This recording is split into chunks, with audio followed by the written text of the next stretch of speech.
Folks, I've been doing a little bit of cleaning in here today. I want to talk about a couple of other videos that I watched and recommend them to other people. But this is my little altar. I'm going to do a little bit more cleaning and get it ready for fall. I've got some leaves to put up on it. And I need to get my fall decorations out.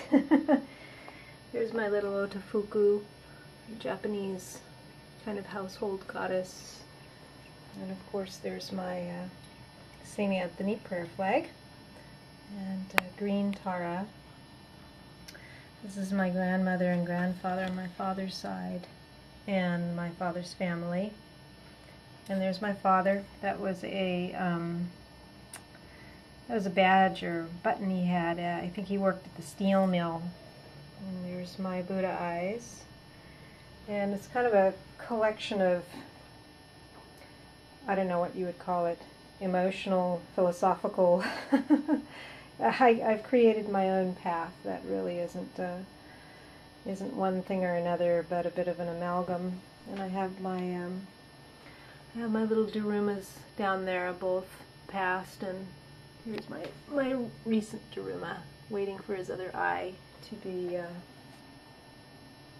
painted in. I have a few pieces of my artwork up here. Some old photographs I have of Julian when he was little, and Julian and Laurel, and there's Matt, and there's Casper, and there's my Polish sunflower. I have other Polish carvings over my door.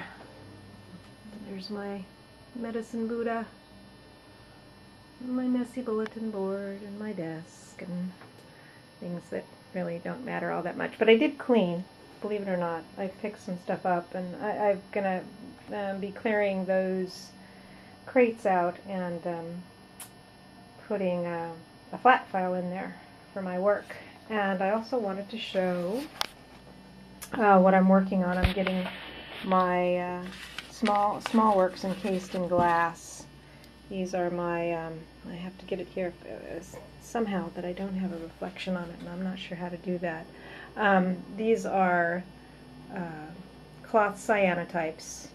This one is, I call it Two Grandmothers. I have a picture, actually, this particular photocopy of that's my mother's mother in the very middle there, and that's her parents on either side of her, and that's one of her brothers and her sister. And so I took the face of my grandmother, I printed it out really high res, and I'm holding each of the masks, if you will, up to my face. My great grandmother here and my grandmother here. And I've called this various things, but for this piece I just call it grandmothers. But to me it's kind of like my grandmother's in me. And then I have a photogram of a needle and thread, and I don't know if you can see it here, I pulled the thread out from the cloth, and so it's an extension of the photogram in a way. But so this is one of my latest pieces. I'm exploring the idea of my ancestors living in me. So that was one of the pieces, and this is another piece that I love. This is a tree along the Potomac. You can see it close up here. It's on fabric. And this is Seal Rock out. This is in San Francisco. And so these are all in glass. I need to solder the edges. I will solder. It just has tape, metal tape on it now. But I will solder the edges and put a chain. I put these little rings on the end and put a chain on there. So that's what I've been working on. I have a couple other small works that I'm going to do in there too. So I can get these out here. These are a couple of pinholes that I had sea prints made of. This is a kite flyer. And this is a pinhole that was taken down at the Berkeley Marina. And then we have the Golden Gate Bridge. And both of those I'm also going to put in the glass like this, and that's how those are going to be framed. So those are the next ones that I have to get in there. So that's what I've been working on. In addition to, of course, I have all my other cyanotypes that I still need to continue with. So I was going to talk a little bit about a couple of videos I saw, and I will put the links below for these. One is Helen Dimitriou, I'm not sure I can say her name right, Helen Healer, and she had a wonderful video about Mabon that's coming up at the equinox, and you can look at her video to see more about it, but it really inspired me to be thinking about the fall and the change of seasons, which I always enjoy, and kind of pulling in, and that's why I was cleaning today, kind of clearing out stuff, and I want to continue to do that this week. It helps with the flow of energy for me personally too, for creative energy is what I meant to say. So that was one, and I will put that link below. And I was thinking about my little altar and gathering some leaves and some corn and, you know, maybe some apples or something, because those are all coming into season now. So that was, I like that idea. I don't consider myself Wiccan or pagan or anything like that, or Buddhist even, but as I was saying when I was showing my altar, I'm kind of creating this amalgam of spiritual philosophy, or, you know, I believe it's a fluid thing anyway, and different things are right at different times in our lives. And I'm bringing in the whole ancestor thing too, because it helps me ground, and I believe that their wisdom kind of is alive in ourselves even. So anyway, that was one thing. And the other thing I wanted to talk about was Tasha at Tasha Loves You had a wonderful video this morning talking about, well, she was mentioning the changes as we get older.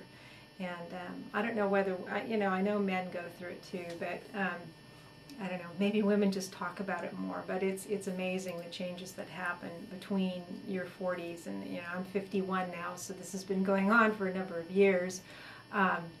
And I've been fortunate in that the changes have been subtle, but they're still a little bit unnerving. And there's, you know, you got a lot of aches and pains, and it's scary. Tasha had certain reasons why she was, you know, she addressed, and I thought it was very, very forthcoming and very hopeful of her to talk about this, because, you know, these are frequently things we don't talk about. We don't always talk about our fears, and it's fear is just what it is. Okay, the challenge, I think, is to not let our fears hold us back. We can accept that we're afraid of something, and we can also accept that sometimes it's not rational, but it's just there. But we can work with it and move past it. And the changes do come up, and it's like, what's going on here? But the thing is, if you don't go through those challenges, it's like you don't really mature. They're like, you know, it's like that pressure on the coal that makes it become the diamond. You know, it's you know, or the roughness that polishes the stone till it's really glossy. I think that's the way it is with our lives. It's these little things, these difficulties that actually make us more compassionate, wise people. And you know, while it's hard, it's also kind of a really interesting thing. We can look at it with, you know, fear and let it hold us back, or we can let it sort of, you know, look at it in curiosity, which I kind of prefer to do that.